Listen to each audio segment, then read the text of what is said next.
Dark theme.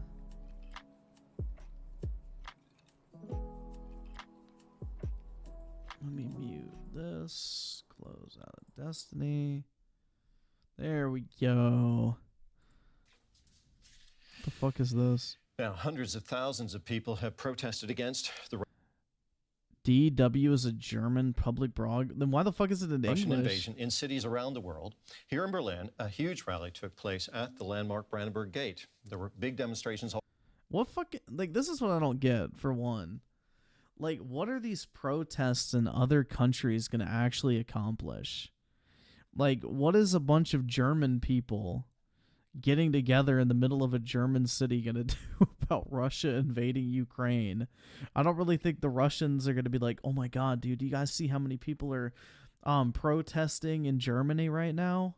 I think we're going to call it off. I don't know.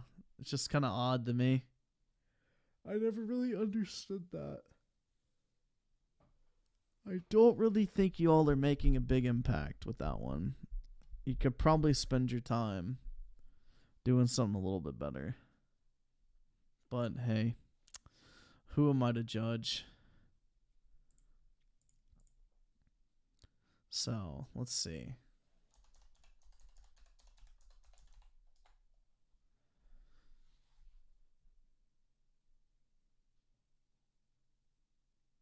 So let's see. Here we go. This. Mark Cerny is giving the PS5 a sexy graphical upgrade. So this is one of those things where it's like...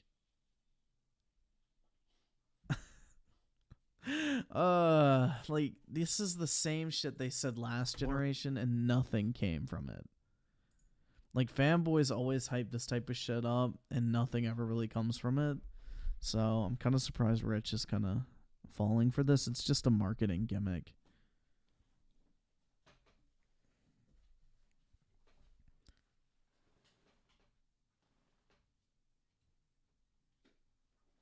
What you doing, bud? Hey, buddy. What you doing? Bro, he's like snorting at me. What's up, bud? You good?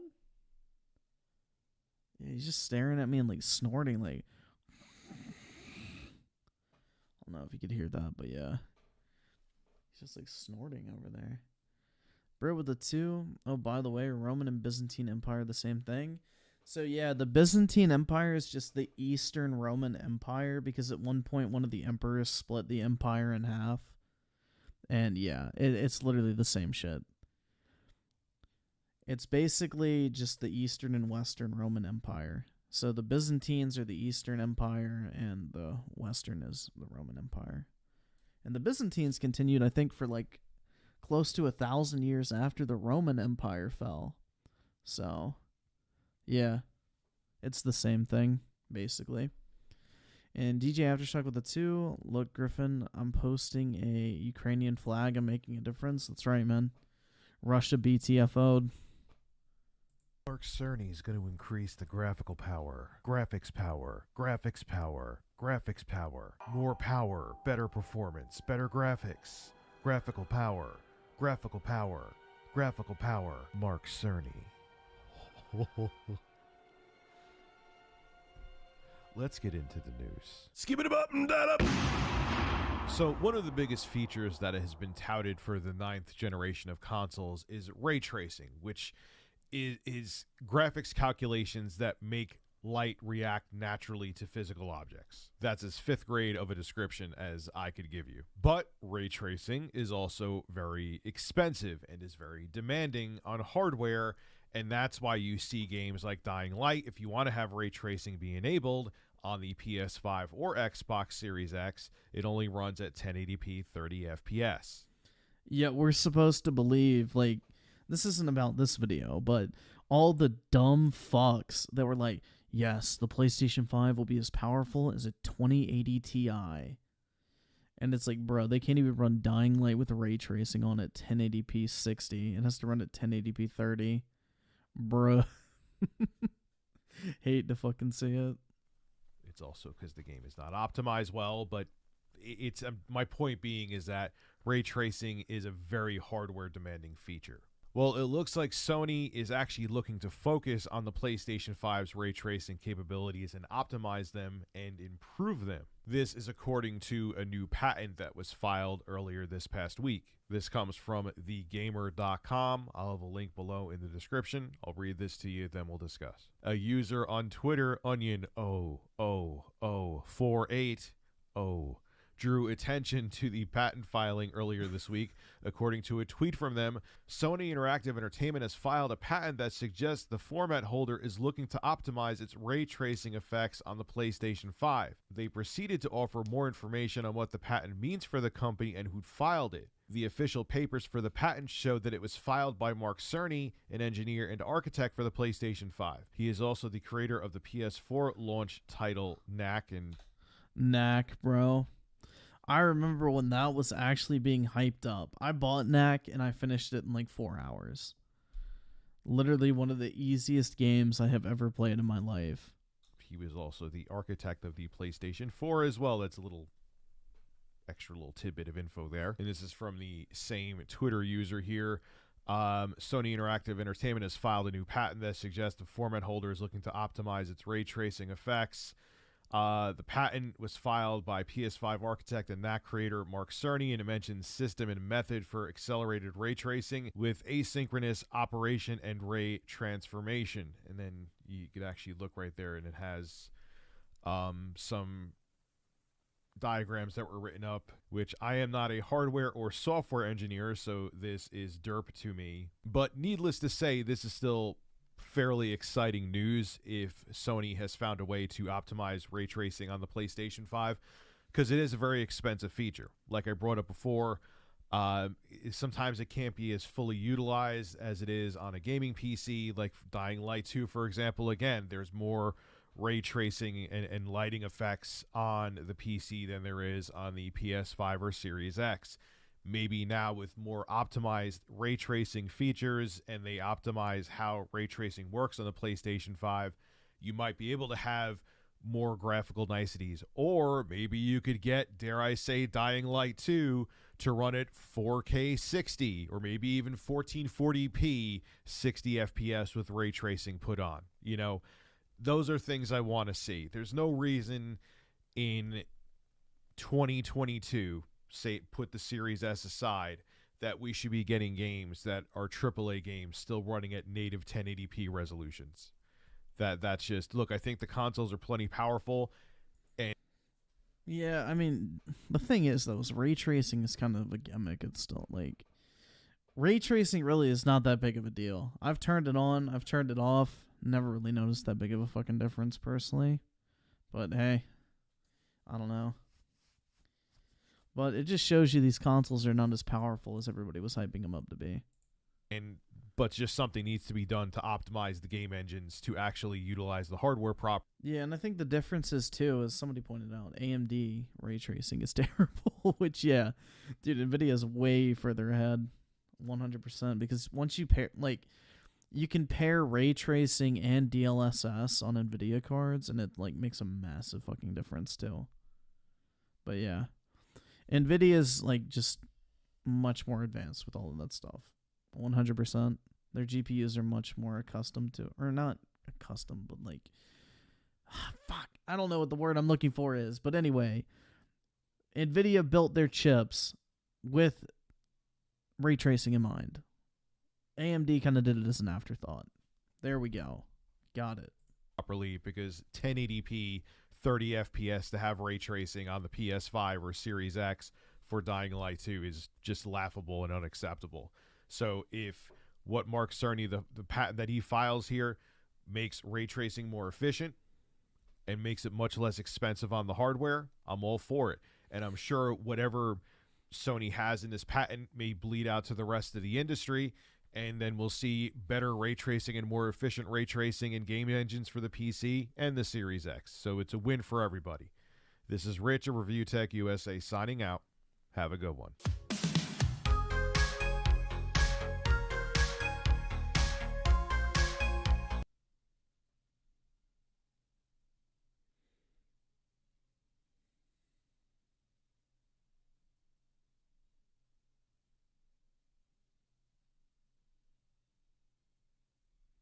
Nvidia is more influential in some ways. Dude, Nvidia like curb stomps AMD, plain and simple. Nvidia cards outperform AMD in almost every single way imaginable. Nvidia is like the market leader for a reason.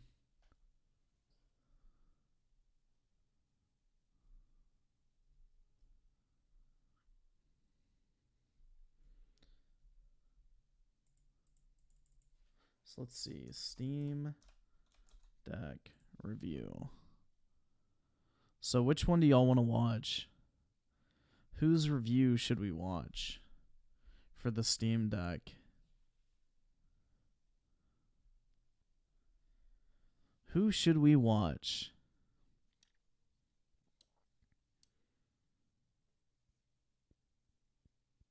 Nvidia's overrated? I don't think so, man.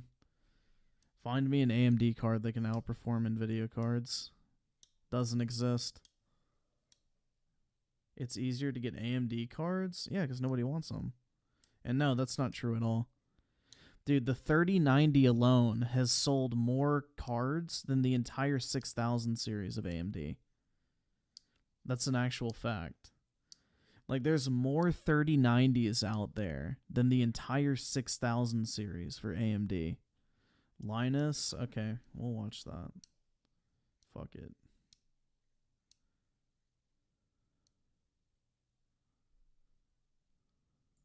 Our full embargo has lifted, and in just 6 days, the Steam Deck will ship to end users in a state that can only be described as unfinished, which puts me in an awkward position as a reviewer. Ugh. On the one hand, The fuck are subtitles on, bro? I want to be optimistic. The Not kind of deaf. zeal with which Valve is tackling this project is like nothing I've ever witnessed in all my time covering technology. They're on a mission to change the industry come hell or high water, and it's no secret that I'm rooting for them. Every major player in the console gaming space, I'm looking at you, Nintendo, Microsoft, and Sony, has made enough blatantly anti-consumer moves over the years that I can't help but cheer for a disruptor.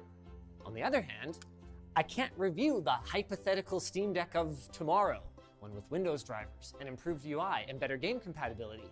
If it's shipping as is, I have to evaluate it as is, and I'm going to be doing it a little differently than you might expect. See, this thing has the capability to be treated like a science fair project. You can tweak it, break it, reformat it, start over, and Valve is embracing that. Good guy Valve. But most people aren't going to do any of that. So today, I'm going to be focusing on the out-of-box console experience. So ready or not, Valve, here I come. This video is brought to you by dbrand, the most trustworthy criminals on the internet.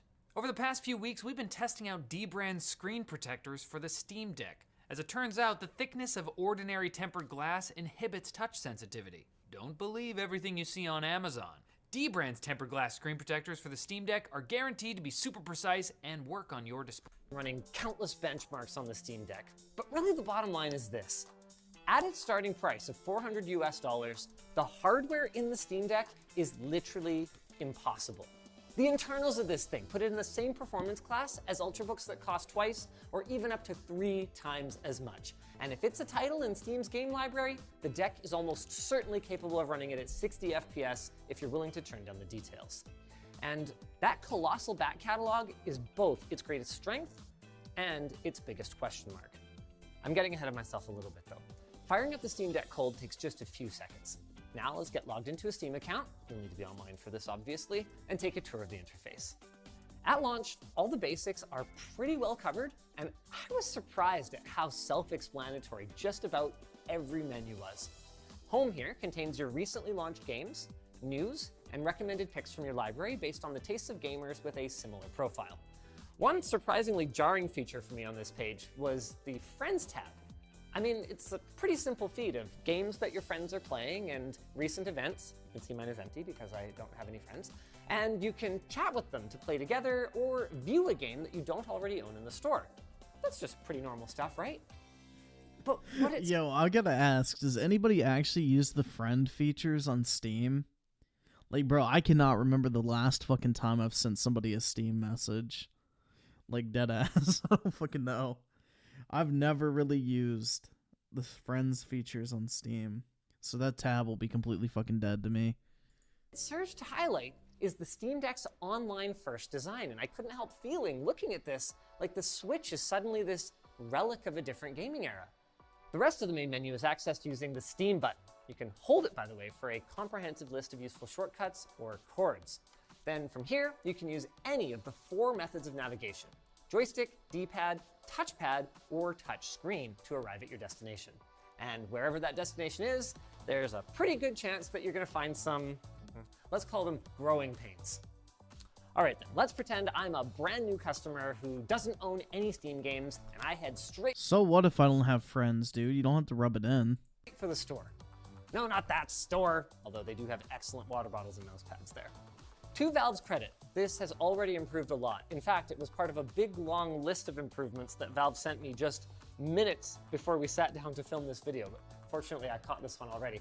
I had this whole thing written up about how the closest thing to a Steam Deck verified page in the store was the SteamOS/Linux heading under the Categories tab that frankly reminds me of the reasons that Nintendo introduced their Seal of Quality program back in the 80s.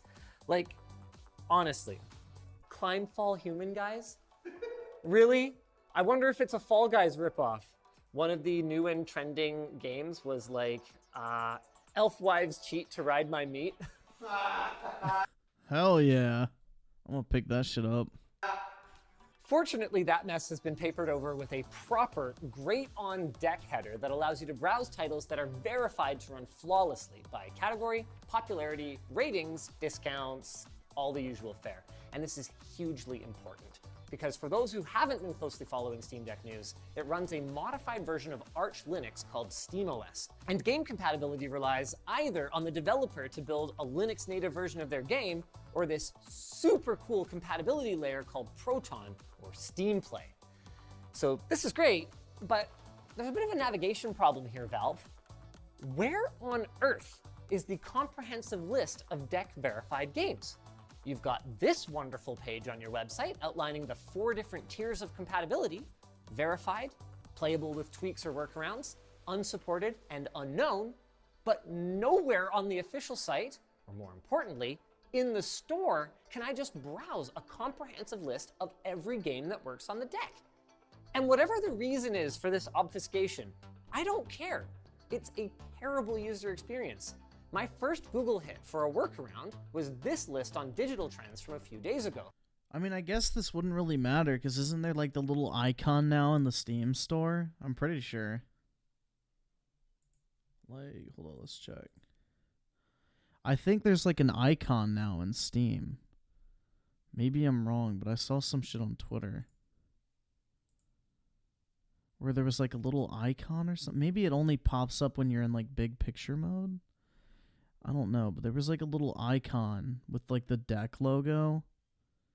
I don't know, maybe it won't pop up here and it'll show up when you actually get the Steam Deck, but I saw something where it was like a list of games in the store and there was like a little icon right here that would show up next to the platforms and say like, yeah, it's deck compatible. I don't know. I remember seeing something about that. Not sure if that'll be only in big picture mode or in the SteamOS. I have no fucking clue. But I know they're doing something along those lines to make sure like the verified games are marked. Which led me down a rabbit hole to steamdeckverified.avery.cafe, a totally credible sounding site that scrapes the SteamDB database for verified status flags and then makes them easily searchable. Big props to the community maintainers of both of these projects, but my gratitude towards them doesn't change the fact that neither of them should be necessary if Valve was on top of these things. I'm sure they're going to get this sorted out in time, but considering that Valve's core competency is supposedly selling games through a digital storefront, it just struck me as a little ironic that I encountered everything from slow page loading to titles not highlighting as I was scrolling, making it so that I had to navigate out of the store and come back to it and figure out where I left off, to this confusing compatibility error message that I got while trying to download the demo of a Steam Deck verified game. I mean, given the importance of selling games to balance out Valve's aggressive hardware pricing, I hope that the plan is to get this in order as soon as possible. Or maybe the plan is just to allow me to buy additional copies of games that I already... What does Steam do better than, say, the Xbox Store or PlayStation Store? Well, the number one thing I can tell you right now is you can buy Steam keys from sites other than Steam, which is like the number one fucking biggest perk, in my opinion, over like something like an Xbox Store or something like that, is the fact that like I can go on a site like Green Man Gaming, CD Keys, or something like that, and I can pick up a game for like $40 on release date and redeem it on Steam and get all the features and everything. Whereas like if I want to buy a game from Microsoft, I have to buy an Xbox code. And that Xbox code is going to be the same price everywhere I fucking buy it. Doesn't matter where I'm getting it from. Not to mention Steam just has like, I don't know, they have a much better refund policy. Just everything about it's better. Like the fucking Xbox Store on PC is awful. Like it's really fucking bad. I don't know. Steam just has everything you need built in. I like the tracking it has for like your playtime, everything. I don't know. It's just easy. It's very like Steam has been ironed out for like 2 decades almost at this point, and it's just such a good experience overall, basically. I don't know. But like Xbox on PC is really bad. Like using the Windows Store is like a form of fucking torture. Young. While I'm at it, by the way, one more gripe is that while I don't mind the store reloading if I haven't looked at it in a while, if I'm quickly switching back and forth between my library, it would be really nice if it remembered what page I was on. It's really frustrating. Heading into the library, things take a turn for the better. I installed a 1TB micro SD card and found that while I didn't always get a prompt for which storage device I wanted to use, it is super simple to transfer games to the internal SSD and vice versa. And depending on the game, I saw download speeds over Wi-Fi of anywhere from 30 to 40 megabytes per second and closer to 60 to 70 with spikes to 100 using a USB Type-C dongle. That's those Zen 2 cores going to work. Love it. And the game library, inspired by Steam Big Picture. Shit, dude, I wish the fucking Switch had download speeds that fast. It's like literally waiting for a 1980s computer to fucking load a web page when you're downloading some shit on a fucking Switch. The Switch's network card is terrible. Is delightful, mostly. In here, we'll find a mishmash of games that I bought years ago, ones that I picked up more recently to enjoy on the deck, and pretty much every other unknown status game that I tried was a big fat negatory. The good news is that according to the third-party resources, the number of verified games has been absolutely skyrocketing, including many games that I would actually want to play while I wait for some of my favorites to arrive. And, more good news, every verified game I tried, with the exception of Fez, which I had some crashing issues with, was a smooth enough experience that I would simply never even know that I wasn't on Windows. Smoother, actually, in some cases. Let's talk about some really cool stuff the Steam Deck does better than a Windows handheld. Say I'm on the bus gaming away and boom, we're at my stop. Look at that sleep speed. Now I'm walking down the street ready to continue and bam. Xbox? Sure, but I'd like to see a Windows PC do that. How about sleep battery drain? In our rough estimation, it appears that the Steam Deck loses about 10% of battery every 24 hours in sleep. It's not quite Apple level. That's really fucking good. Whoa. Yo, that's actually really good. 10% in 24 hours? Yeah, that's really in sleep mode, not even just turned off, just in sleep. That's pretty fucking nice, honestly. I mean, what is? But it's miles better than most Windows laptops. Okay, so now I'm in my game here, right? I'm just farming some wild boars or something, and I want to hang out in voice chat without going through the hassle of installing. I feel like the Switch doesn't even do that well. Discord in desktop mode or whatever. Steam menu, friends, voice chat, and man, let me put it this way. I accidentally gave Linus a call in the middle of the night while playing around with this menu, and we were both blown away by the progress Valve has made with audio compression in recent years. And adding icing to the cake, he described the mic quality on the Steam Deck as mid-tier, which is high praise indeed for a microphone on a $400 handheld that's a couple of feet from your face. Here's a quick sample of the Steam Deck's microphone through Steam Voice Chat. And here's a quick recording of the Steam Deck's microphone through Discord. The one challenge we ran into was during intense scenes, the game's Doesn't audio sound could break bad. through Valve's attempts at canceling it out. But the solution to this was as simple as either boosting the call volume or lowering the game volume, resulting in a really excellent social experience. All without Nintendo Gold, Xbox Gold, PS whatever. Thank you very much, Valve. Honestly though, as a friendless person, it's the quick access menu over here, these 3 dots, that impresses me the most. Whether you're in a menu or mid-game, the quick settings menu is full of all kinds of goodies. Yo, I just want to know if Lost Ark plays on this shit, because I actually would play the fuck out of that in handheld. You got your notifications. Yeah, nothing really that interesting there.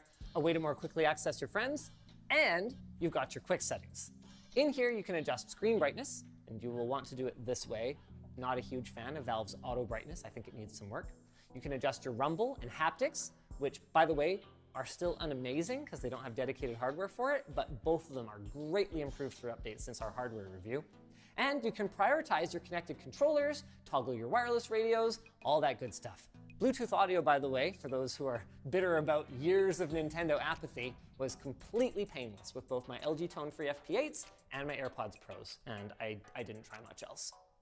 Then there's the boring tab, the battery tab that, sorry, did I say boring? I meant the opposite of that. This is the coolest one, and it is time for the rest of the console industry to sit up and take notes.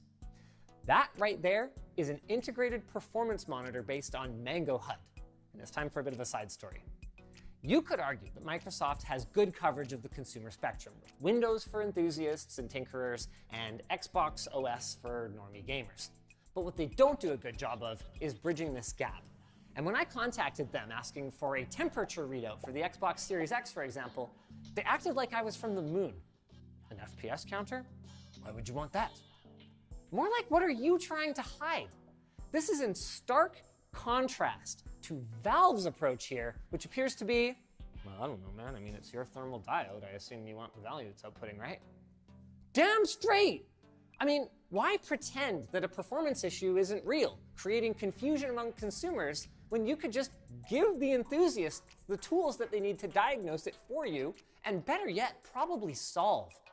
I mean, it's beyond the scope of the video today, but the Fox is a wizard when it comes to tuning FPS, thermal, and power limits in these handhelds to optimize performance and battery life to the point where he was actually able to beat Valve's estimates. So if you want to learn more about why this tab is so cool, you can go check out his shiz, all right? The dumbest part of this traditional console opacity is that enthusiast-grade diagnostics are such an obviously powerful business tool.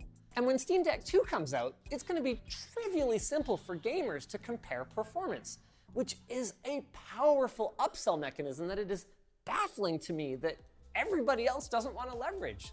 So this is the proof that you can build something for the hardcores under the hood, and then also keep it. I mean, it is pretty amazing that like these games can run on a fucking handheld.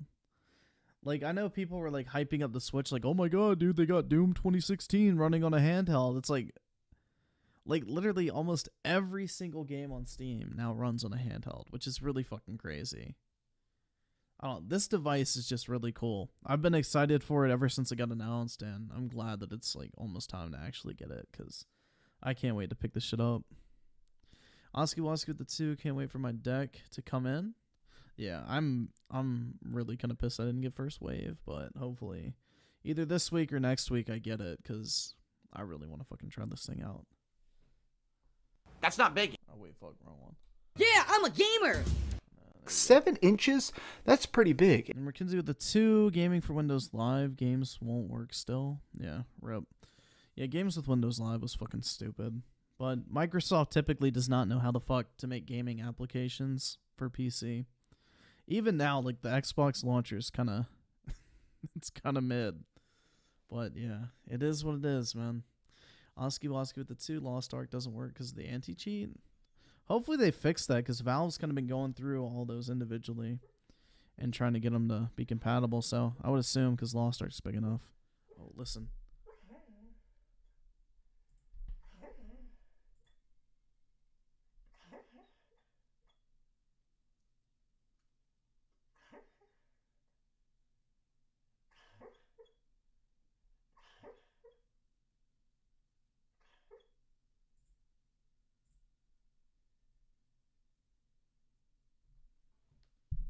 Yo, did y'all hear that? I was gonna try to turn it up, but my mic software crashed.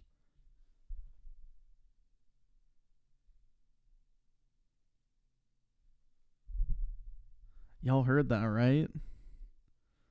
Wasn't that fucking weird?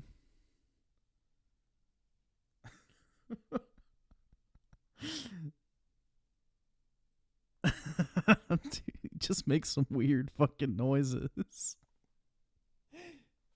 Yo, he is passed out right now. Oh my god.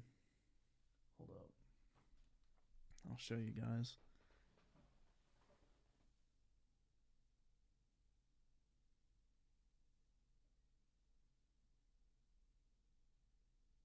Alright, I'll send that picture to myself.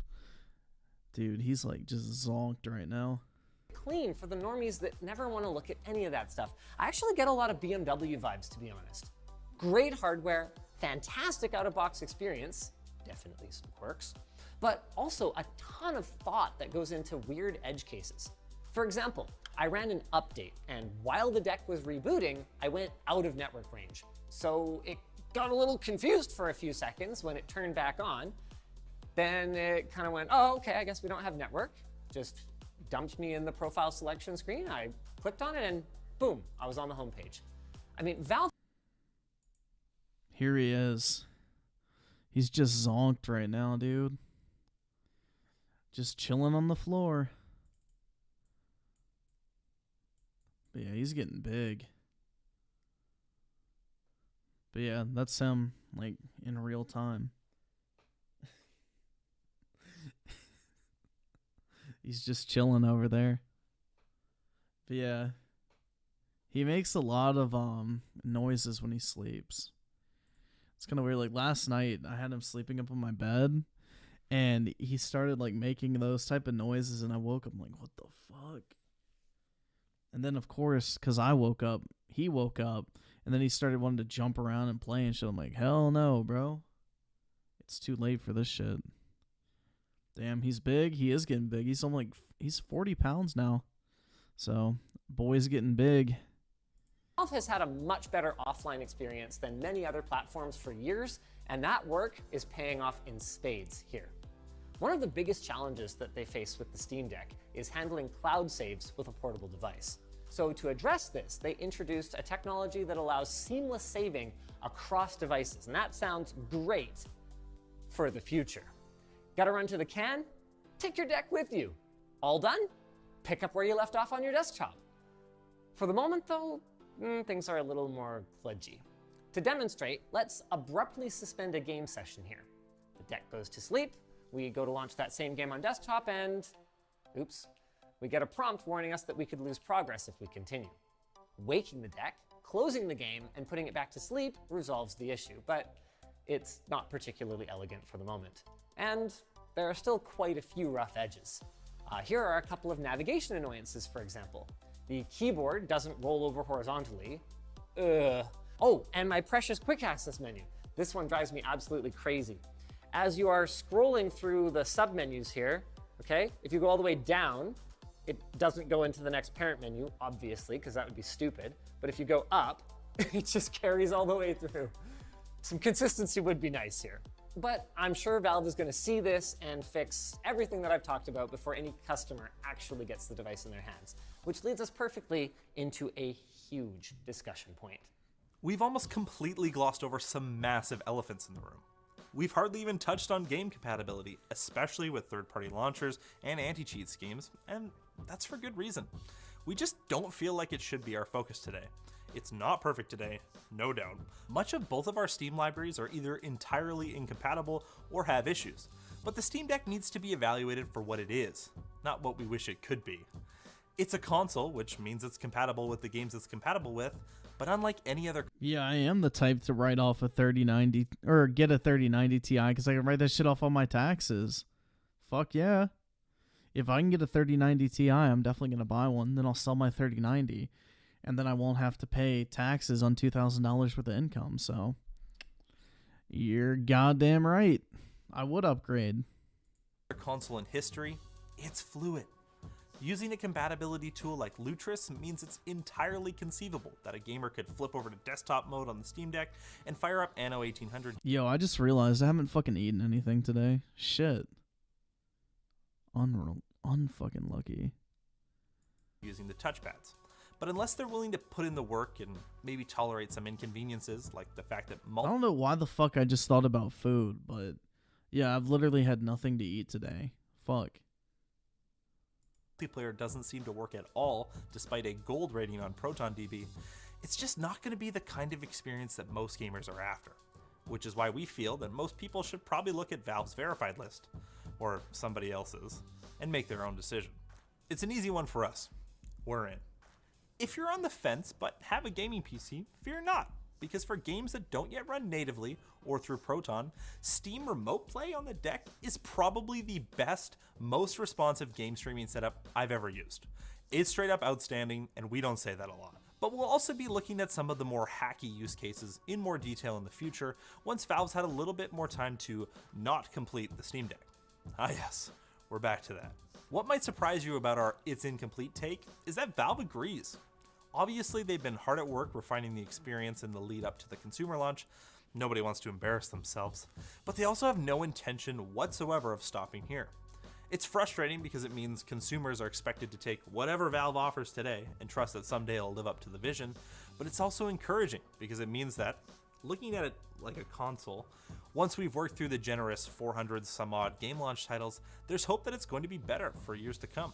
And honestly, and hasn't Valve already said like they're planning on making more of these, like future iterations as well? Like, I'm pretty sure.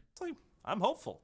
And with that in mind, I want to immerse myself in the Steam Deck experience, and I'm going to be switching to it as my only computer for a month, starting today.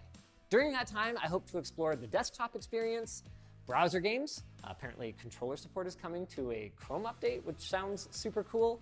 Third-party game stores. GOG, for example, has outright said we're not going to support it, but maybe there could be workarounds for non-validated games. Listen to that one, dude. GOG. Fucking the wonderful pro-consumer people at CD Projekt Red. They're not going to support it because, you know, they're for the gamers, guys. They're a great company. I want to look at the Windows experience. Actually, Windows might end up being a separate video. I don't know about that. So, it's incomplete, but I'm not complaining. I mean, I spent my whole life as a gamer asking for someone to take the guardrails off my console and let me do whatever I want with it, understanding that there might be some hiccups along the way. And someone finally did it. So if you're like me, you can see that Valve took the rougher path here, but damn it, that's our path, and I couldn't be happier. So keep your pre-orders, ladies and gentlemen, because you're going to absolutely love this thing. Like you'll love our sponsor, Linode. This video is sponsored by Linode, a powerful Linux-based... So there we go. A positive review. Let's see. Does IGN have a review? Review in progress. Let's see.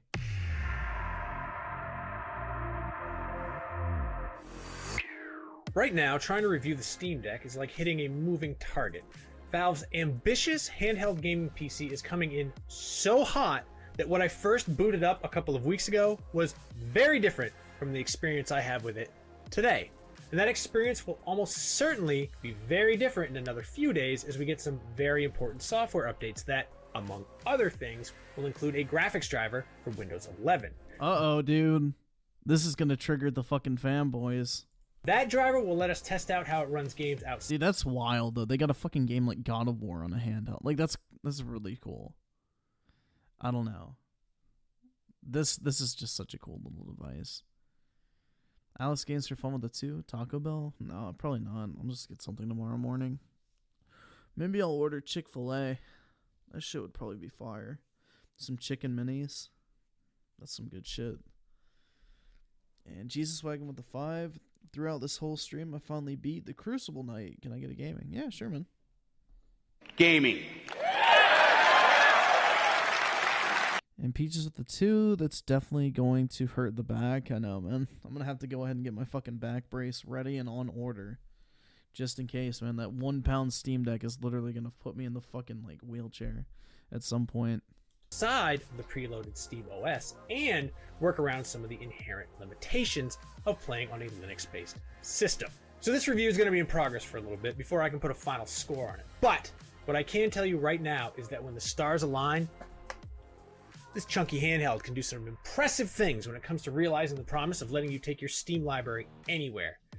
It just currently comes with a number of caveats and headaches that brought my hype down a few. Why does it sound like he's using a fucking laptop, like, built-in mic instead of the mic in front of him? I think he has the wrong mic turned on. Sounds like he's using, like, a fucking webcam mic. Notches.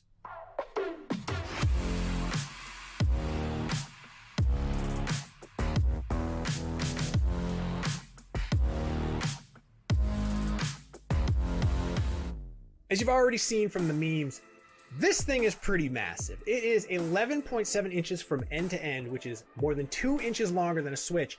And it Oh my god, dude. 2 inches longer? That's why my wife left me, dude.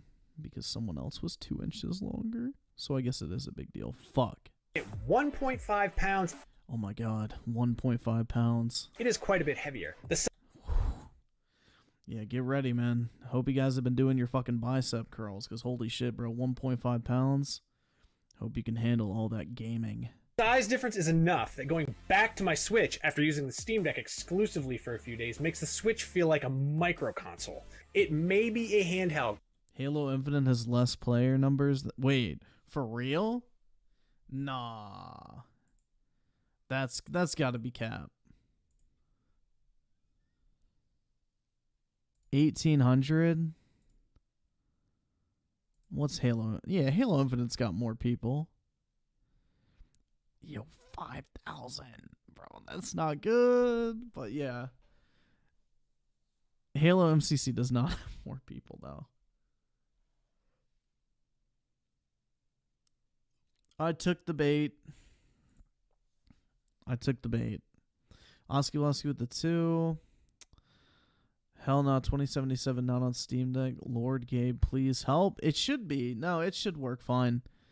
Just the GOG version won't work. But Cyberpunk, I'm pretty sure, has already been confirmed to run on the Steam Deck, I think. I think somebody's already tested that out. I know Witcher 3 does. But there is no way you're going to fit this in a pocket. Still, the Steam Deck isn't uncomfortable to hold. Bro, who the fuck is putting their Nintendo Switch in their pocket? Like, bro, if you're walking around with a fucking Switch in your pocket, like, what the fuck? And it's not like my arms get tired from holding it for a couple of hours. This one here is the high-end 512 gigabyte version with 457.9 gigabytes of usable space, which runs for $649 and comes with an anti-glare screen. It also comes in a Dude, like, look at those graphics on this. Like, honest, that's just, like, fucking crazy for a handheld. Like, this thing is wild.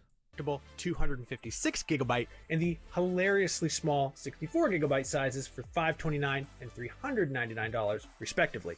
And for that tiny one, you'll definitely need to make use of the micro SD slot to expand the storage, unless you only want to use this expensive machine to play tiny indie games. You don't. The Steam Deck's 7-inch LCD touchscreen runs at 1200 by 800 at 60 Hz, and it looks really good. That said, the OLED on the latest Nintendo Switch model has spoiled me on handheld screens, and the Steam Deck doesn't live up to that level of vibrance and clarity.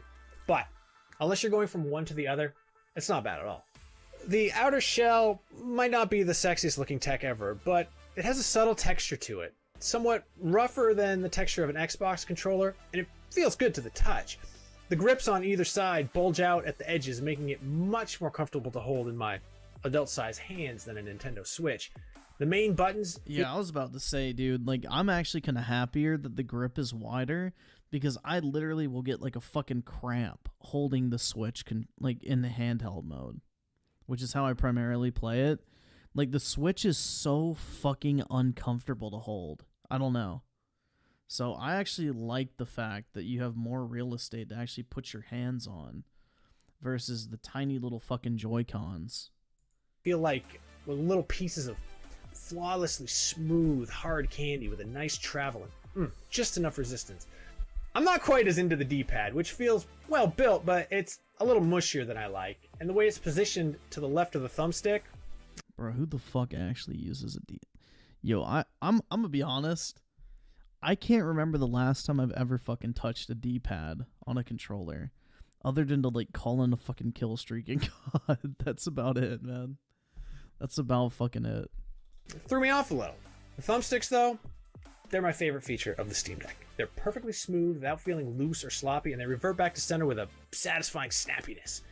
The surface is touch sensitive, so it knows when you've got a thumb on one without needing to depress anything. I didn't have any issues with them, but knowing that they're technically user replaceable makes me sleep a little easier, considering they're built right into the Steam Deck itself and not detachable like the Switch's Joy-Cons. Directly below each thumbstick is a trackpad with a subtle but slick haptic feedback that feels like moving a mouse across my desk. It feels good for desktop applications and navigating the Steam menus, and it'll feel very familiar to anyone who used the Steam controller. Between these and the touchscreen, the Steam Deck has most of its bases covered when it comes to inputs. And like just about everything else with the Steam Deck, you can turn them on or off on a per game basis, which is good because sometimes I accidentally hit them and move the camera when I didn't want to. I'm looking at you, Dark Souls. The back of the Steam Deck has 4 programmable buttons, similar. Yeah, I'm kind of surprised people use a D-pad for fighting games, because don't people with like the fighting sticks or whatever, those have analog sticks on them. So I always thought analog sticks were better for fighting games.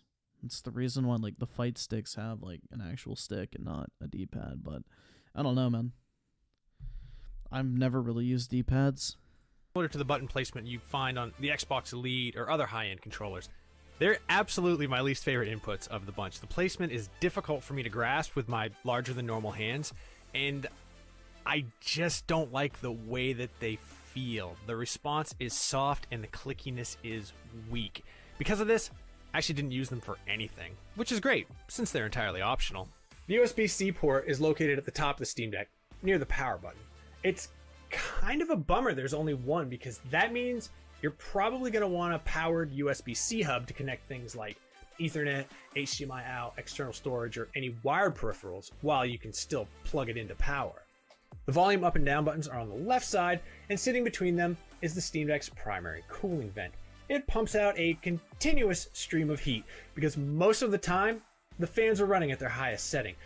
Look, it's not so loud you can't hear the pretty nice pair of forward-facing speakers over it, but I find it's impossible to ignore the high-pitched whine.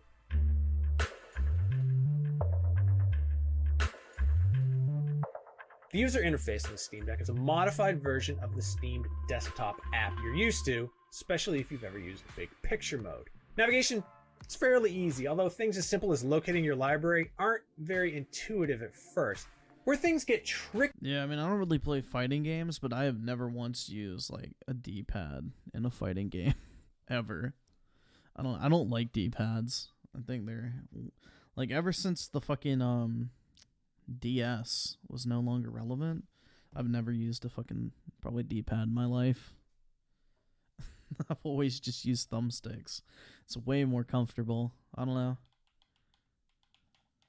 Like, just, I'm holding my Xbox controller right now, and just even reaching down to the D-pad, like thinking, yeah, I'd be controlling, like, I don't know. I wouldn't want to fucking do it, personally.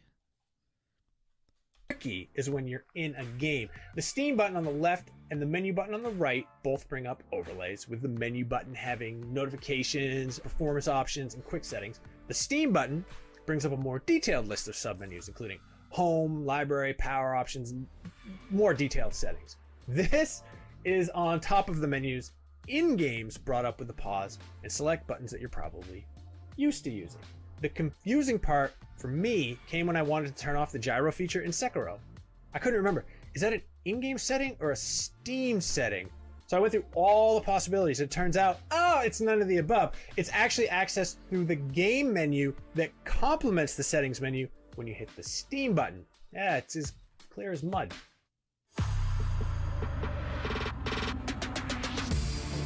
One advantage consoles always had over PCs is that developers know exactly what hardware and software you're running and can tune their games precisely to run well on that. Whereas PCs, boom, all over the place. But since every Steam Deck has the same specs except for storage space, Valve has been able to create a new badge for games that work, quote, great on Steam Deck. While it's only a few... Bruh. Death Stranding. Who knows, man? Maybe I'll try out Death Stranding on the Steam Deck. Because I think do I own it? I don't know if I do or not. This is the point of my Steam library. I don't even know what the fuck I own at this point. Do I own Death Stranding?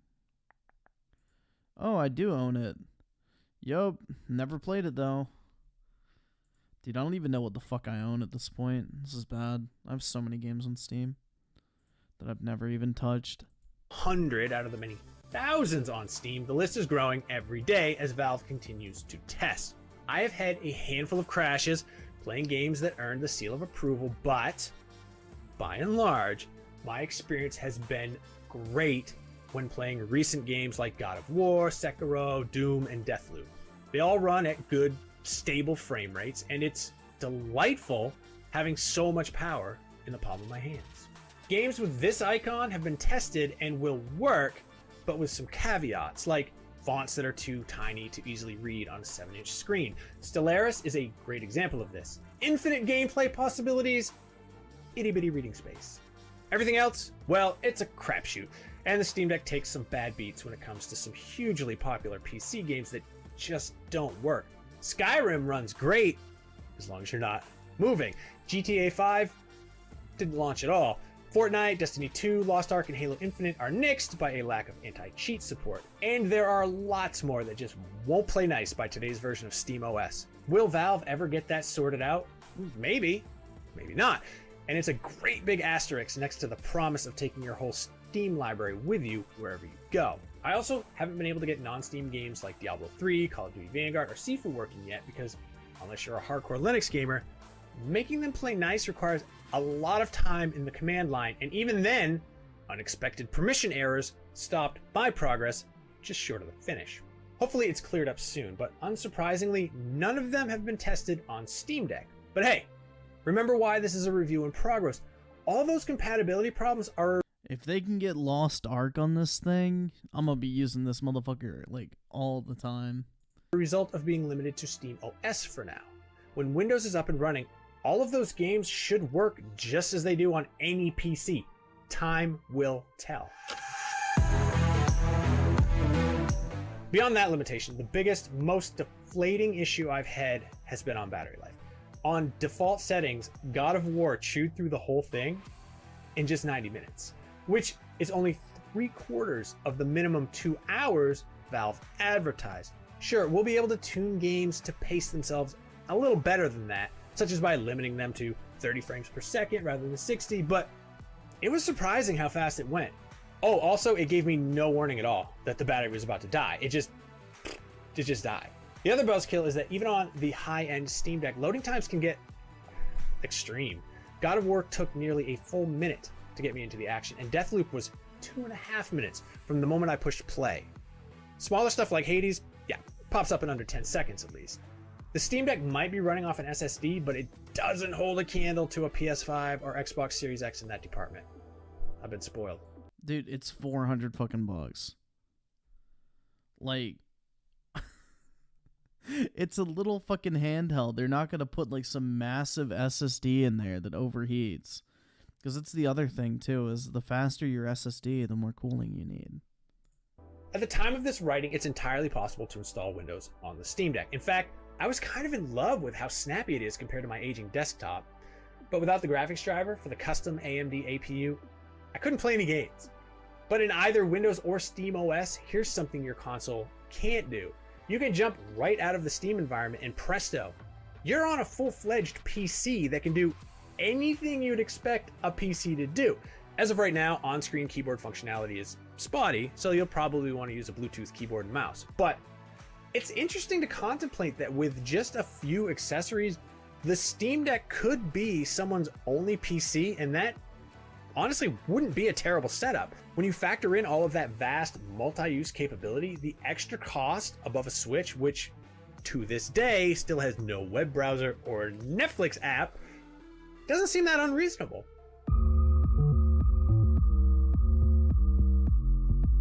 The Steam Deck is a well-built piece of hardware that feels good to hold and play on.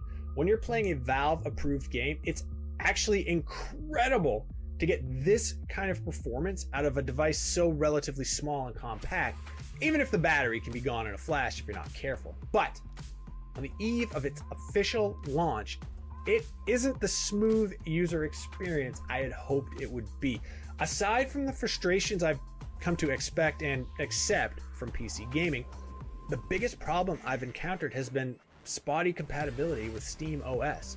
The dream of being able to play everything in your library on the go is a long way from being realized, and not being able to use Windows just yet makes a lot of those problems temporarily insurmountable. So it's impossible to land on a judgment right now because I literally don't know what the Steam Deck will be able to do by the time the first retail unit arrives at a paying customer's home. But that won't last for long, so check back soon for the final review and score. God, that music is like fucking awful. Holy shit, that was loud. So Jonathan Leach with the 20, Kojima's overrated, Metal Gear sucks. Agreed. Yeah, you'll get no argument from me on that one. That's for fucking sure.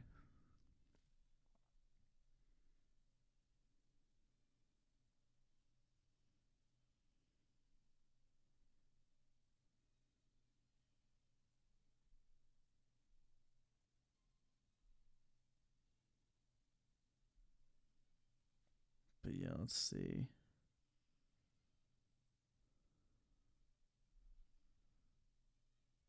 Steam Deck review. Let's watch Digital Foundry. Steam As long as they don't talk about sexism in fucking video games or some bullshit. Deck. It's been a long time coming, but it's finally here, and it's quite remarkable. I mean, look at this. A handheld games machine capable of not just running the latest games, but actually running them very well indeed. The vast majority of titles we're playing here running at console equivalent settings, sometimes even better, resolution apart. I've seen a lot of Steam Deck coverage in the run up to launch, a lot of great testing, but going hands-on, actually playing some games, seeing what this thing can do. At its best, it's a fascinating piece of remarkably performant technology, if not quite the deck of dreams that many hope it will be. There's still plenty of rough edges to smooth off. But the bottom line though, Steam Deck's performance exceeds my expectations, and literally everything you've seen in this gameplay montage is raw capture from the deck. I framed it within the Steam Deck render here so the footage isn't scaled. Whether the game runs at 720p or full native res 800p, it's a one-to-one Yo, pixel map. shit, I didn't think about that. You can now play like Dark Souls 3. Yo, that's sick. I wonder if Elden Ring is running on this shit yet. Within this 1080p video. We'll go more into performance later on, but first impressions on the machine. Well, I was sent the 512GB SSD version. Now, we know all about the form factor by now, and it's fair to say that it is larger than established handhelds like Switch, for example. You need space for a decent cooling assembly and a large battery to house this kind of performance. But you know what? I find the deck easier to use than the Switch. When strapped onto the console, Switch's Joy-Cons don't really provide good support. Elden Ring does work on it? Yo, that's fucking sick. That's awesome. For your entire hand, leading to pins and needles and numbness in extended play sessions. Steam Deck may be larger, much larger, but its grips really make a difference in terms of comfort, also allowing you to easily handle its weight. Analog sticks, D-pad, face buttons, an interesting merging of Xbox and Switch that works rather well, with the twin pads on either side allowing the deck to access mouse-driven games. Shoulder buttons and triggers feel great, and while it's nice to see the paddles on the rear of the machine there, I often found myself activating them by accident during the run of play. I'm not going to dwell too much more on the form factor. Overall build quality is solid, plastics are reasonable. The system consumes a lot more power relative to Switch, but the cooling is fine. The system feeling warm to the touch on the rear, but never hot. This is of little consequence to the user anyway, as the grips are kept well away from the heat. Steam Deck never feels uncomfortable to hold, and that's great. I also enjoyed the speaker quality, actually a bit of bass for once. The only issue here... Yeah, let's see it real quick. Hold up. So Elden Ring.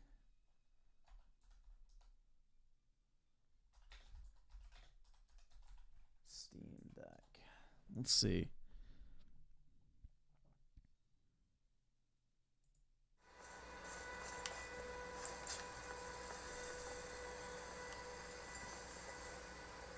Yo, that looks really good. Holy shit, dude.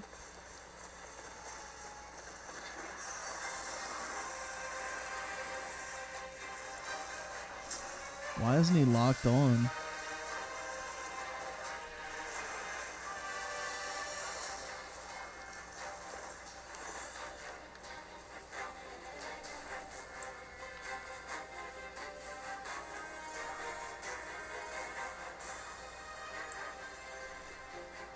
Dude, this shit looks really fucking nice.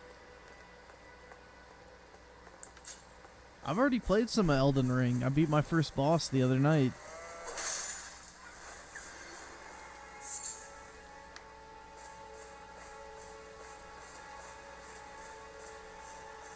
Dude, for a handheld though, this is like fucking crazy. Like, bro, who would think, like, in 2022, you know, we have a brand new game that just came out, like, AAA open world, and this shit's running on a fucking handheld. That's crazy. I don't know. I'm very excited to get this thing.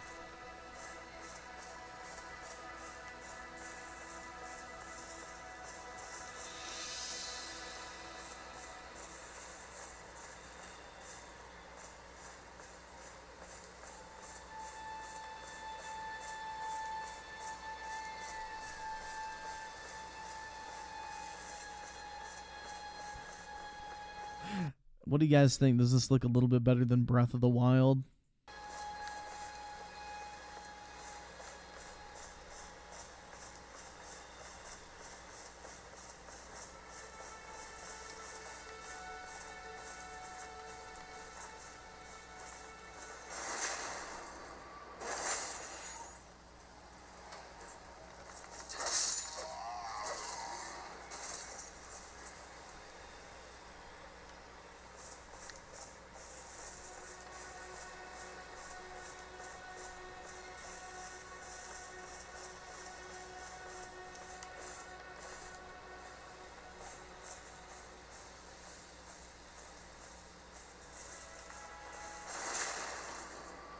Valve does what Nintendo don't, bro. Simple as that.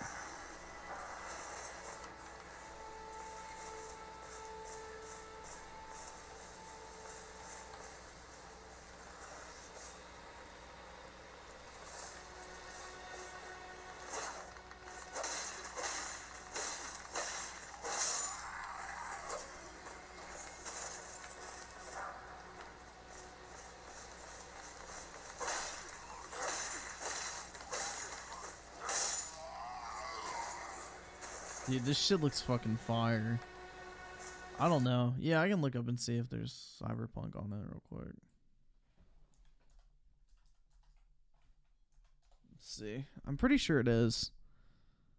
Yeah, it is on there. I remember seeing a video on it. It may be in this, actually. And we were just watching, because apparently Cyberpunk showed up in the results. They may do a, yeah, but there is. It is running. That's what I thought. I'm pretty sure Witcher 3 and Cyberpunk both are good. Is that often the audio quality is compromised by fan noise. Now, the fan noise isn't loud as such, but it has an intrusively high pitch. And I think it's fair to say that the screen is a bit of a disappointment. It's fine, it's adequate, but color reproduction is not outstanding.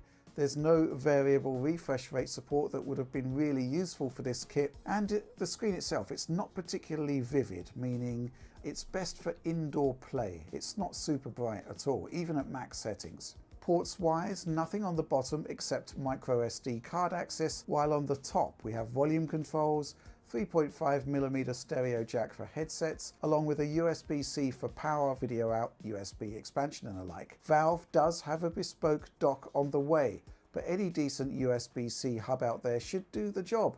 Just make sure you get one with USB-C power delivery pass-through, because you're going to need it. So that's the physical form factor, and yes, I'm also only going to spend a short time talking about the UI, because fundamentally it's exactly as you would imagine it. It's Steam on a handheld.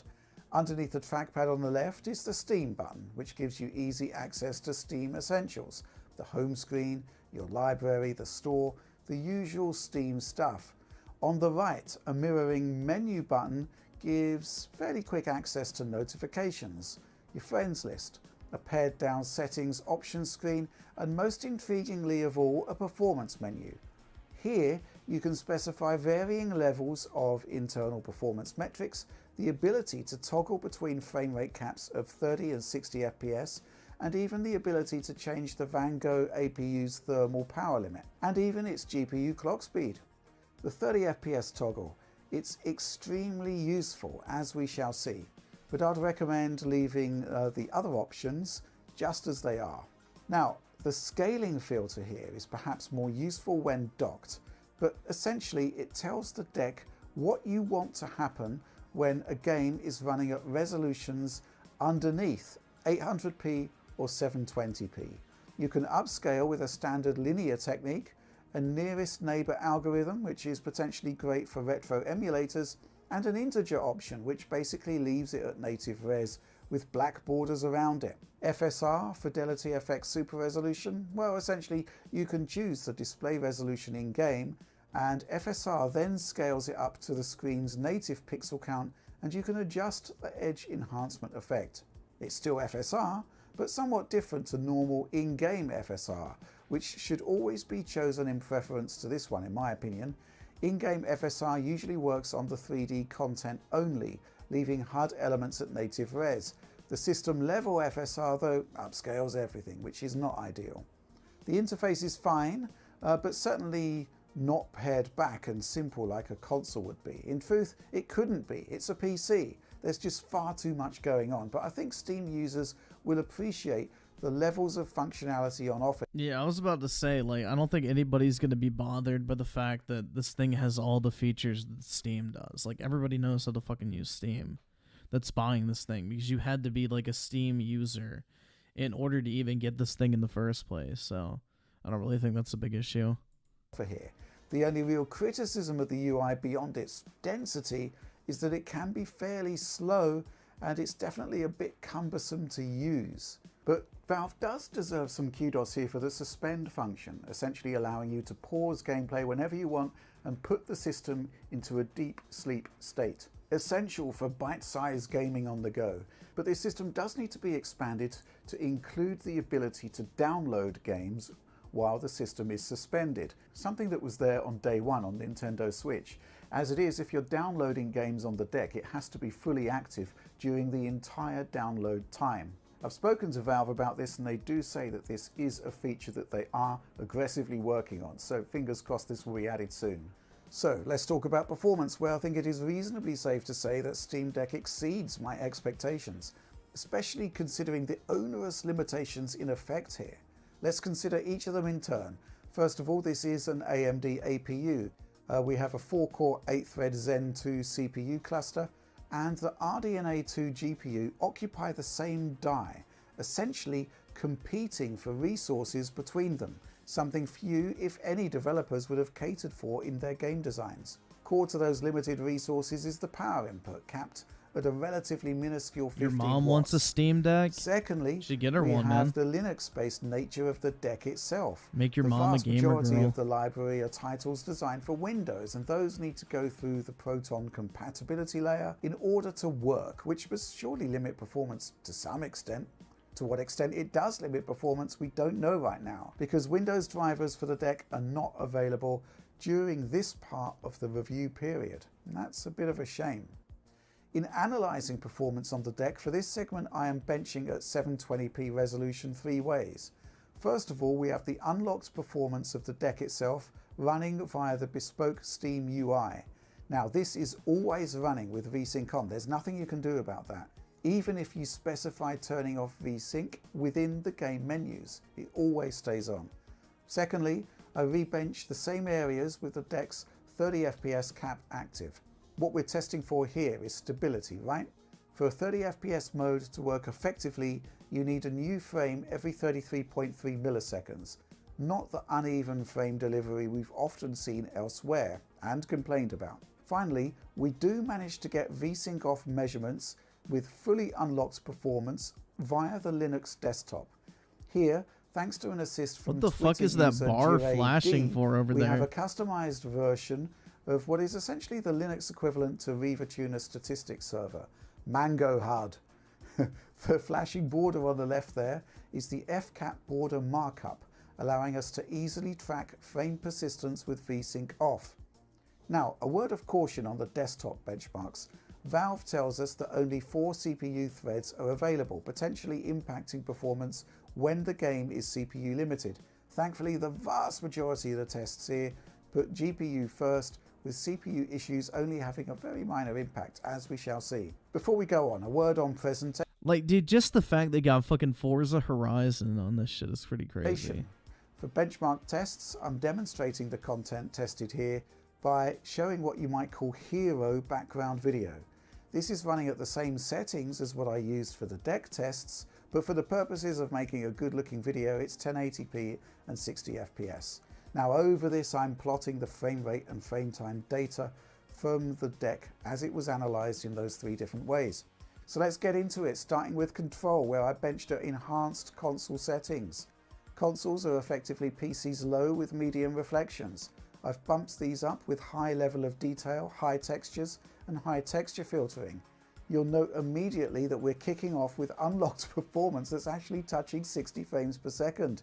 Via the Linux desktop or Steam UI unlocked, we average between 48 to 49 FPS at 720p across the run, which I think is absolutely remarkable as an opener.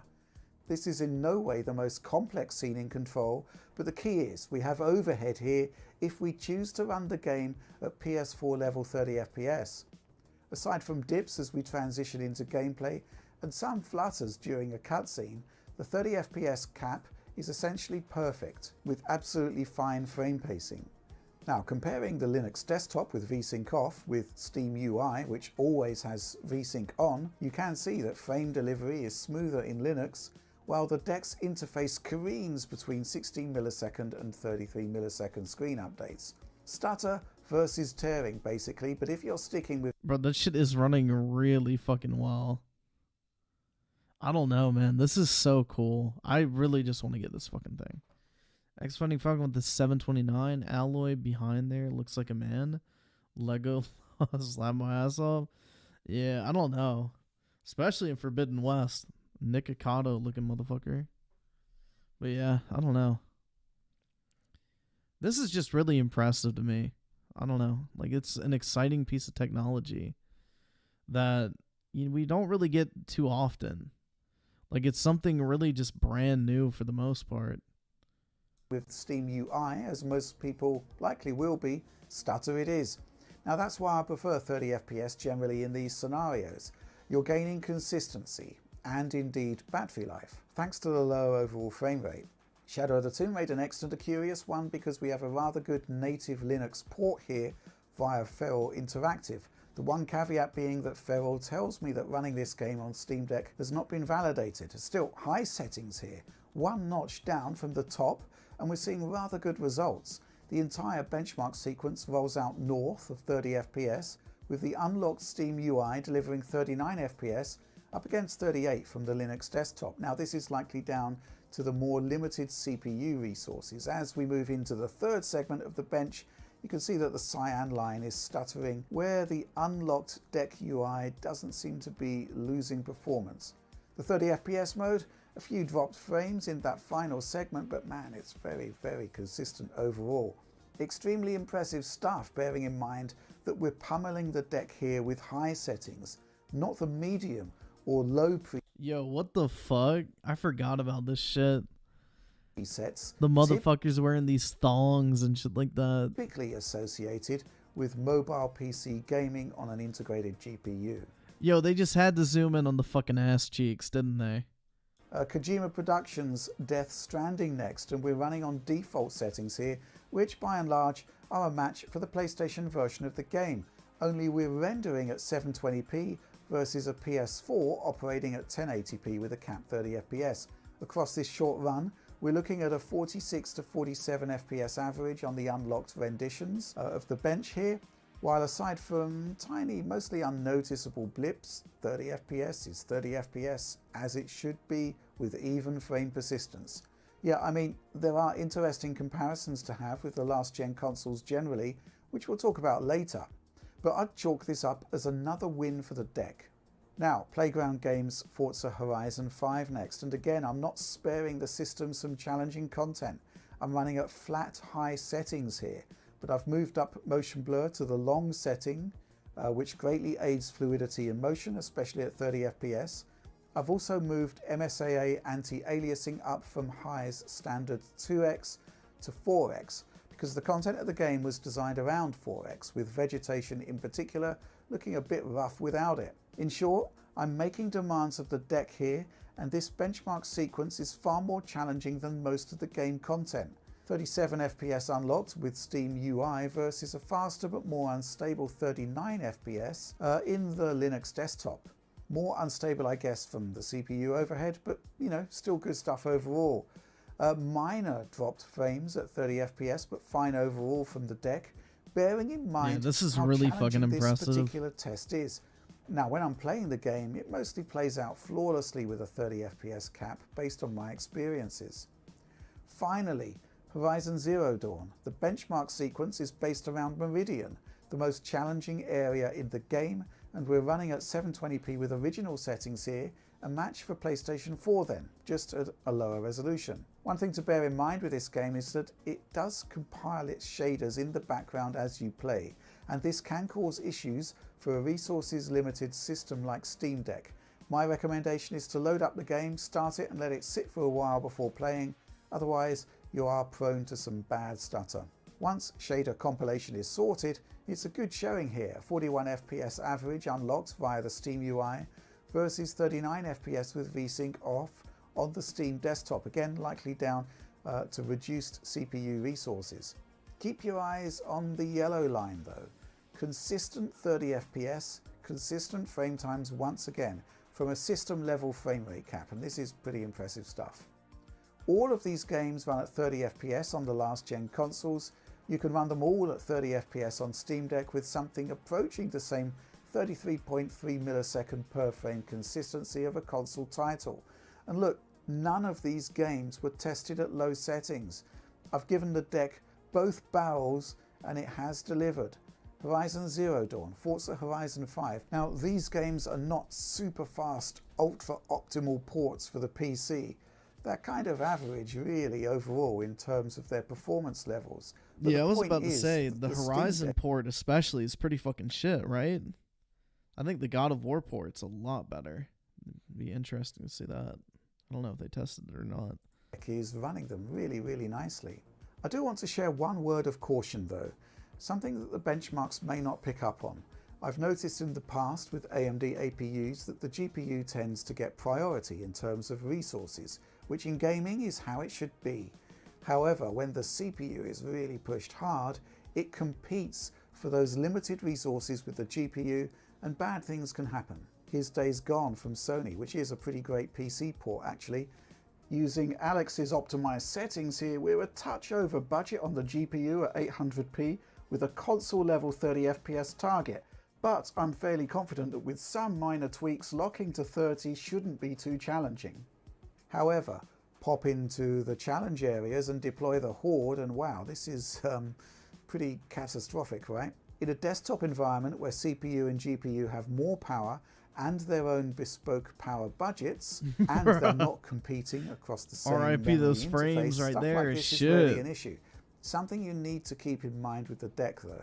Next up, I want to emphasize the remarkable gen-on-gen leap that the RDNA 2 graphics architecture delivers compared to Vega predecessors. So, I've got an Asus Zephyrus G14 here with a Ryzen 4900HS, twice the CPU core count of the deck, but with Vega 8 graphics rather than a new RDNA2 GPU. However, it is fed by 35 watts of power as opposed to the Mega 15 in the deck. So, prepare to be seriously impressed. Despite a 2.3 times multiplier in power consumption allotted to Ryzen 4000, here in Tomb Raider across the entire benchmark, the Steam Deck GPU has a 56.5% increase in performance against the Vega equivalent. As you can see, its performance profile kind of sits it in the middle between the deck operating at 720p and 1080p. This is Windows versus native Linux, remember. You may see a bit more stutter on the deck. Remember that our VSync off measurements are taken with less CPU. Yo, why can't they put Laura in one of those like fucking thong things or whatever? I'd revisit Tomb Raider for sure. Power available compared to the Steam UI. And yes, obviously the Ryzen on the laptop has far more CPU power. However, looking at control... Bro, they really just had to zoom in on those ass cheeks. Like, what the fuck, man? On the laptop... They just had to fucking do it. Has far more CPU power. However, looking at control next, there's a very similar grouping, right? In like-for-like settings at 720p, the Steam Deck's delivering a 51% performance advantage over Vega across the duration of the benchmark, despite the huge power differential, and that's despite the Proton wrapper interpreting the Windows game within Linux. And finally, we're going back to Death Stranding again. We've got Proton in effect here with what you would assume has some kind of performance overhead.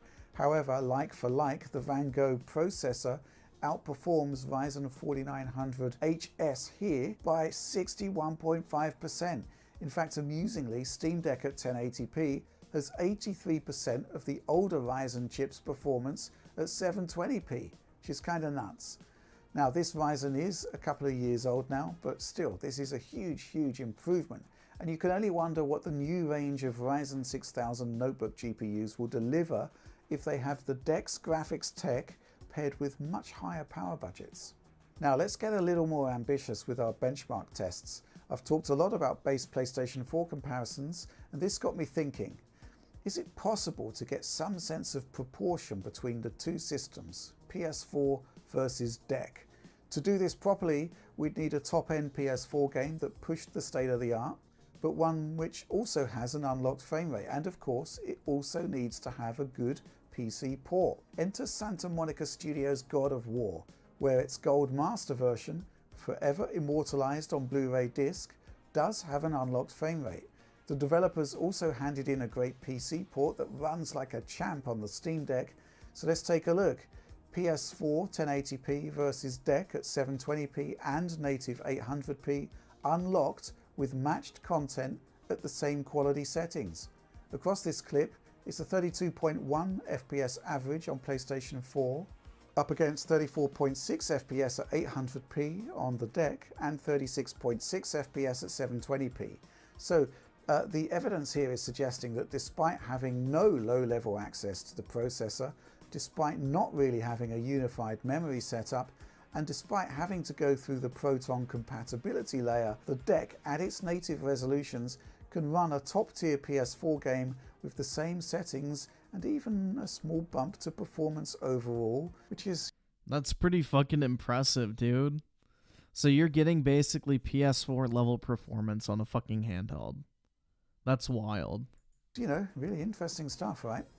There's something else interesting about the 720p versus 800p resolution differential there. Essentially, performance increases by around 6 to 7% by dropping from 800p to 720p. Of course... Yeah, God of War Ragnarok is a DLC. Like, it was supposed to be a DLC at first, but they were like, it's long enough to be its own game. So that's the only reason why it's a standalone title. It was going to be like Miles Morales, basically, to the... original Spider-Man kind of setup. There are 40 pixel borders top and bottom, but this is an interesting way to increase performance if you're just at the cusp of your frame rate limit. What about 1080p versus 1080p though? Kind of academic, and it can only be done via the Linux desktop, but here's a PS4 versus 720p versus 1080p 3-way. Yeah, the deck's APU obviously has its limits. You're getting about 63% of the PS4's performance here when resolutions are matched. So God of War was patched with a 30 FPS cap, and a good one. So how does the Steam Deck compete? Well, first of all, I found that in-game frame rate caps on the deck only work if VSync is off and frame delivery is bad. However, Valve's system-level implementation is generally excellent. In God of War, I don't think anybody would really be able to tell the difference. Look at those flat frame times. Slight wobbles under load, but it's crucial for the deck to get 30 FPS right. It's not quite the final finished article, but it's almost there, and that's great. This is crucial for the system. Finally, out of curiosity, I also ran one final round of benchmarks, maxing out 3 games and then plugging in the results from Steam Deck into our existing GPU database in order to answer one question. Is there a desktop graphics card equivalent to Steam Deck GPU performance? This is a nuts comparison fraught with bad ideas, bearing in mind the power differential, the OS difference, Proton and whatnot, but amusing and kind of interesting nonetheless. Here in Death Stranding, the closest desktop GPU to the deck in our database was the 4GB version of the Radeon RX 460, which is also the Radeon RX 560, funnily enough. The desktop card's about 12% quicker here. You may wonder what the GTX 1050 Ti is doing here. Well, a lot of folks use the 1050 Ti with 1080p screens, and the deck is actually giving fairly similar performance at the same settings at 720p, the resolution you'd likely use on the deck. This one's quite interesting. Doom Eternal again sees the RX 460 about 12% faster than Steam Deck, but we had to bust down texture detail from Ultra Nightmare to medium to get it running. Yo, I wish somebody would do a comparison video of Doom Eternal on the Switch versus the Steam Deck. Hold up, I'm gonna check if that's the thing. That shit would be funny.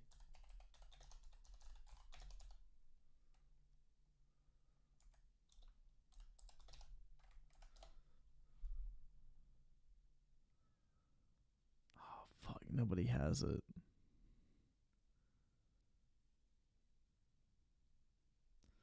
Damn. I wish...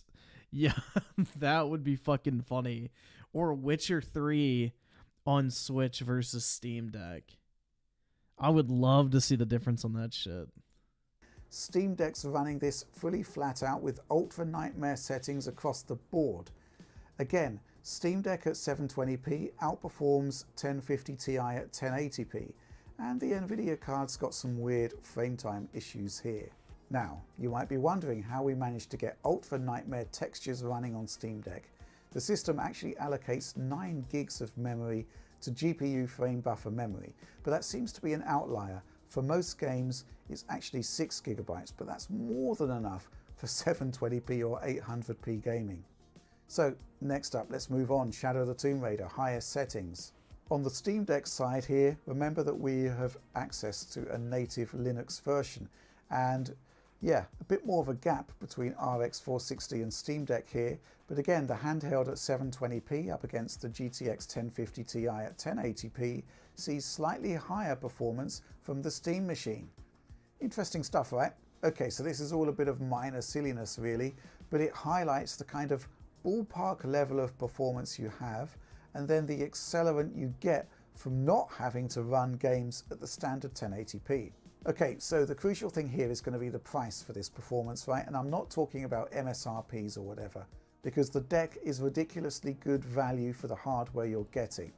The price here is battery life. Now, I could regale you with tests on various games, but I honestly think they're a bit pointless. You're in control of the game settings, you're in control of the target frame rate, you're in control of the resolution, and all of these things can impact the battery life. What you're not in control of is game content, which also changes rapidly and can also impact battery life for good or bad at any given moment. All I can really say is this: the maximum I've seen the Steam Deck draw from the battery is in the region of 27 watts. Now, bearing in mind that 15 watts of that budget is taken up by the processor, the rest is going to be the board, the memory, the storage, the screen, the sound, the Wi-Fi. There's a ton going on here and it all demands power. And, well, Steam Deck only has a 40 watt-hour battery. So assuming that 27 watts is the maximum, 40 divided by 27 is 1.48, meaning that if you run games flat out, you'll get about an hour and a half of battery life, which isn't great. However, lower settings, lower resolution, use the 30 FPS cap, and the load on the battery reduces and battery life increases. Valve does give you quite an impressive performance metrics overlay, which does the maths for you. So yes, you would be looking at 1.5. Yo, he said the thing, bro. He said the maths. Overlay, which does the maths for you. Or no, he doesn't say maths. He says mats. Like, what the fuck? The way British people say math is just very fucking funny. Does give you quite an impressive performance metrics overlay, which does the maths for you. So yes, you would be looking at 1.5 to 2 hours for something like God of War at PS4 equivalent settings at native resolution. And that really taxes the system. But you know, on the flip side, even with a screen at max brightness, Cuphead gives well over 6 hours of battery life. So thus far, the outlook is pretty incredible for this piece of kit. I mean, starting at $400 for a machine that monsters any other handheld, holds its own against any kind of integrated graphics, pretty amazing. But there are issues. Some games may have glitches, minor or otherwise.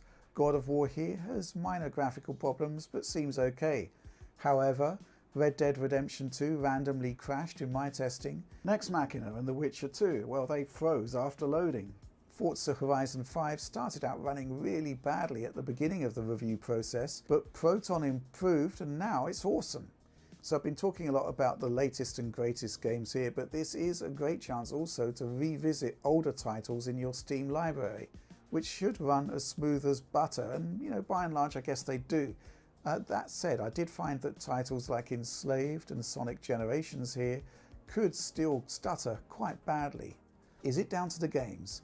Is it down to Proton? You can't help but wonder whether Valve couldn't have just built this thing around Windows to bypass these issues, or to improve them, or to get much better compatibility. We can't judge Windows performance right now owing to the lack of driver, but if you do go down that route, you'll be unlikely to see all of the system level loveliness, the proper 30 FPS cap, or the kind of cool hot swapping you can do with the SD cards. Yes, they are, just plug and play, and it's cool. So one final takeaway. It looks like a console, but it's not a console. Right now, at least, there's not much in the way of curation for the deck, and getting stuff to run well is often down to the user to sort out. Balancing... I mean, that's literally the PC experience, though, so... It's kind of what everybody wants from this thing in the first place. So King of Weebs with the 2, watch Austin Evans Steam Deck versus Switch OLED. Oh, does that have like the comparisons shit? Yeah, we can check it out. Settings, figuring out battery life on any given game, that's all on you. Coming to the deck after, say, using a Nintendo Switch, you realize how much developers and platform holders look after you in getting the most out of a resource-constrained piece of hardware. Steam Deck, on the other hand, gives you freedom, but it may take you some time to figure out, well, what you're doing, and on a game-by-game basis, no less. Still, it is an exciting piece of technology for sure, and it's rare that something exceeds my expectations by this wide a margin, and I'm sure it's going to be wildly successful. But yes, we'll have more Steam Deck content. Fuck is this soon, gameplay, dude? Here and now, thanks for making it all the way to the end of this one, if indeed you did, and just generally, thanks for watching and supporting Digital Foundry. Oh, one more thing, DF Supporter Program. Join us. There's going to be a bunch of... Yeah, no thanks.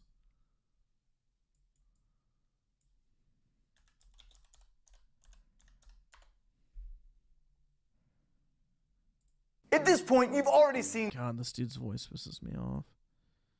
the Nintendo Switch OLED, but what I really want to talk about is the Valve Steam Deck, which really is the stream... Like, bro, this dude's rich as fuck. Just get LASIK, bro. Like, honest, I don't know. I hate these round-ass looking glasses and shit. No, Steam, not Stream. The Steam Deck. How fucking funny, dude. Which really is the Nintendo Switch Pro that we were all waiting for. And actually even more, in a way. Now that we're past the initial rush of the announcement, I think it is incredibly interesting that Valve has chosen now of all times. Yeah, this is like 7 months old. I don't even think this is like worth watching. Unless there's like direct comparisons, but seems like it's way too old. Yeah, that's old. Is there even like anything in here?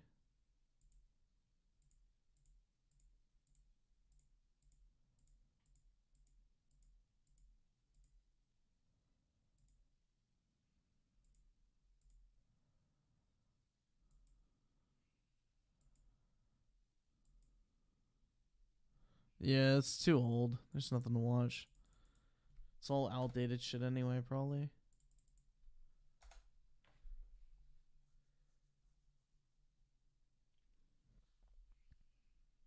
So let's see. There was one other video I did want to watch.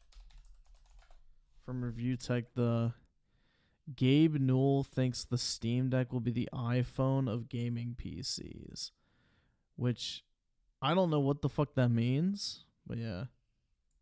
You know something? I think it's time for Pat the NES punk to relax his anus. Time to relax your anus. Time to relax your anus. Time to relax your anus.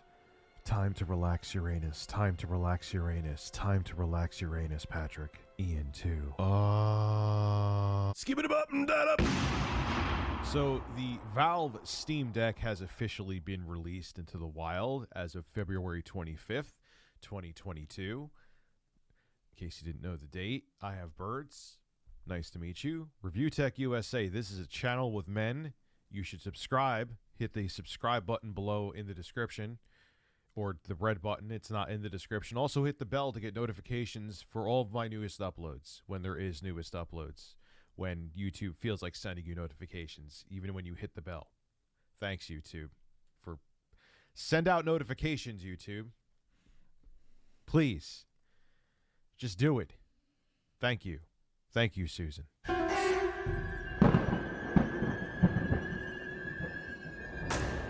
Well, anyway, the Steam Deck is a console that's been released. I've had one on pre-order since day one. I have still not gotten the email to finish my reserve and pay for the rest of it. Gabe, I want my Steam Deck. Please. I want to do things with it. Play games in bed where I don't need to have clothes on and all my holes are free. My holes cannot be free now, Gabe, until you send me out my portable gaming PC, so make it happen. Well, anyway, according to Mr. Newell, the man we know as Gabe N, he feels that the Steam Deck may do for the PC gaming industry what the iPhone did for the mobile phone industry. That's an interesting take. Anyway, this is what he said to IGN. I'll read it to you, then we'll discuss. I think that every gamer has wanted this for a really long time, right? I mean, anytime you start playing PC games, about a month after you do it, you say, where's my mobile version of this, right? I mean, projects that try and do this go back all the way to the 90s. So what's really different this time is that we finally reached the point where you have the performance per watt that really lets you do this. There's software and input challenges you have to solve, but it's like one of those things. There was before and after the iPhone, right? Up until then, you'd use a BlackBerry for these very application-specific things, but in terms of a general mobile computing experience, that was the transition point. Right now, we've reached a point where you have a mobile gaming device that could pretty much do anything, and it only gets better from here on out for PC gamers. And like the IGN article says, and they make a really good point, like, say the Steam Deck is the iPhone of these portable gaming PC devices, okay? There was, with the iPhone, there was devices that predated it that were smartphones. They were considered smartphones that were the BlackBerry 850 and the Handspring Trio, all right? And there was also the Motorola Q. I actually remember a friend having that. And then everything after... ReviewTechUSA and DSP would be best friends IRL on probably, honestly. I don't know, man. I have no clue. Griffin not even trying anymore? That's right, man. I'm like a female living on recruit difficulty, right? Then there was everything after the iPhone. It revolutionized the smartphone industry. yeah, I could kind of like, I've used the Aya Neo. I've used the Aya Neo Next. I've used One X player devices. And yeah, they're Switch-like gaming PCs, but they use sometimes Intel integrated graphics, which are very limited in terms of driver support. And they're just using Windows. It's not a streamlined experience. It's clunky, kind of like smartphone computing was on the Motorola Q or the Handspring Trio or the Blackberries back in the day. And then the iPhone came out and changed everything. Maybe the Steam Deck will do that. Maybe it'll balance a way where you're still getting a PC gaming experience in a device like this, okay? And it's streamlined to make the experience, you still have a powerful gaming experience on the go, but it's easier to use instead of having to clumsily tap through Windows or have some, like Aya Neo has their software where it's like a skin on top of Windows, and it's not really a good solution. And if you have the right software and the right hardware, like the iPhone did back in 2007 when it changed the entire smartphone industry, I don't know if I would say this is going to be like the... I think Gabe is kind of overhyping that a little bit. I mean, maybe this turns into a huge market, but I don't know. Do y'all, like, honestly, put the I mean, it's not even like fanboy shit. Like, do you guys actually think the Steam Deck could become, like, super fucking popular? I don't know if it will, to be honest. Like, I think it'll be, like, a good selling product, but I don't know if it's going to be, like, huge, if that makes sense. I could see it selling like maybe 10 million devices, maybe. But past that, I don't fucking know. I don't see it as being like super fucking mainstream. It's kind of a niche device. I mean, maybe over in Asia, it might do extremely well. Like, I think if they release this shit over in Japan, maybe in China, it could maybe blow the fuck up. But I don't know about the Western market, to be honest. In Japan, I could 100% see this thing doing insanely fucking well. Like, the Japanese love the Switch.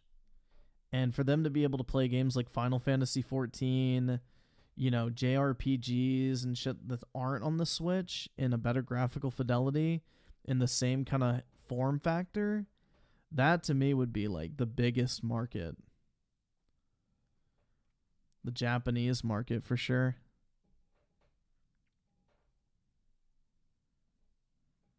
So I could definitely see it like blowing up over there.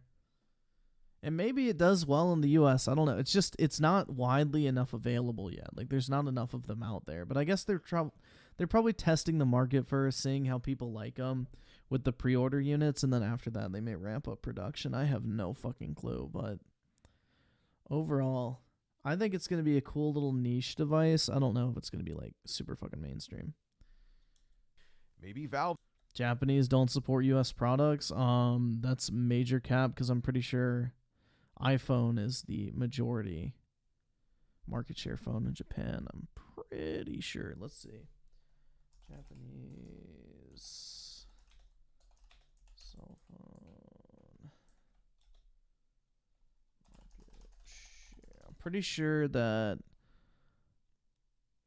Apple has a pretty fucking big market share.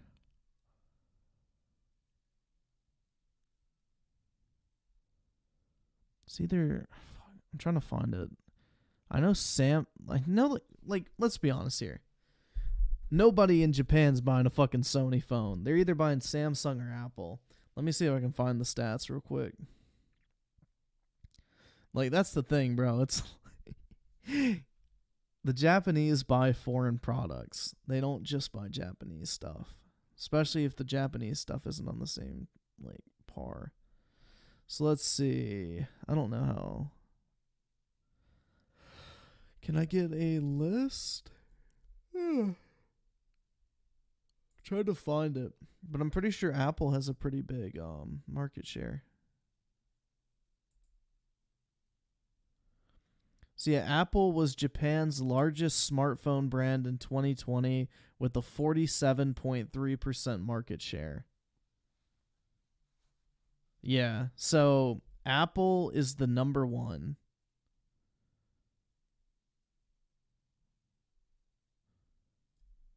In Japan. There you go. So a US company did well in Japan. There we fucking go.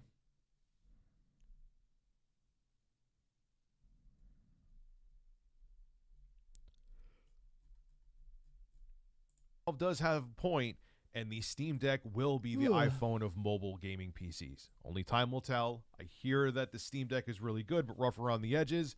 But I've already had the stem player, bro. I got it right here.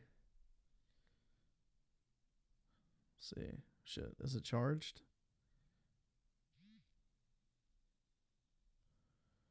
Let's see.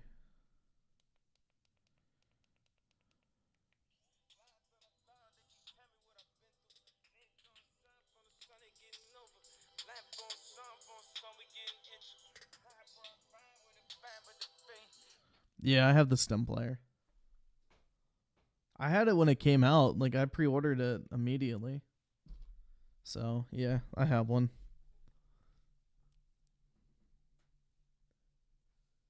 I do. Box someone to watch Dhar Mann. We can watch it, fine. I'm sure Valve will fix those rough corners with the next generation Steam Deck, which I hear they're already working on. This is Rich of ReviewTechUSA signing out. Have a good one.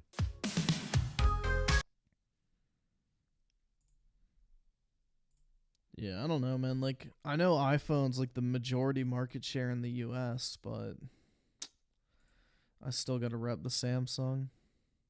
Oh, it's one of these videos.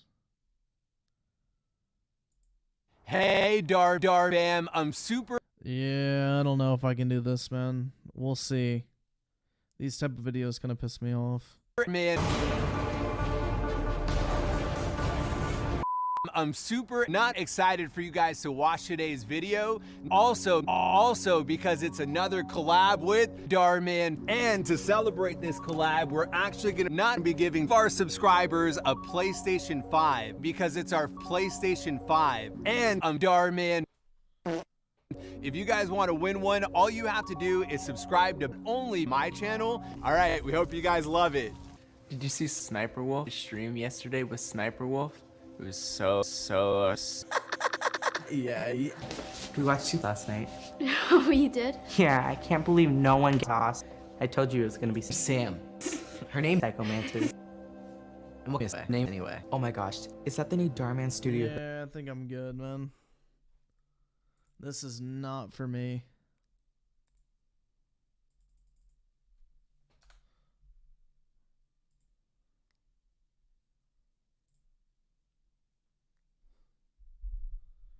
So U generation with the 2, no Willie Mac, bullying, quartering, sad. I mean, we can possibly do that probably tomorrow, not tonight. I'm probably gonna go ahead and hop off for tonight.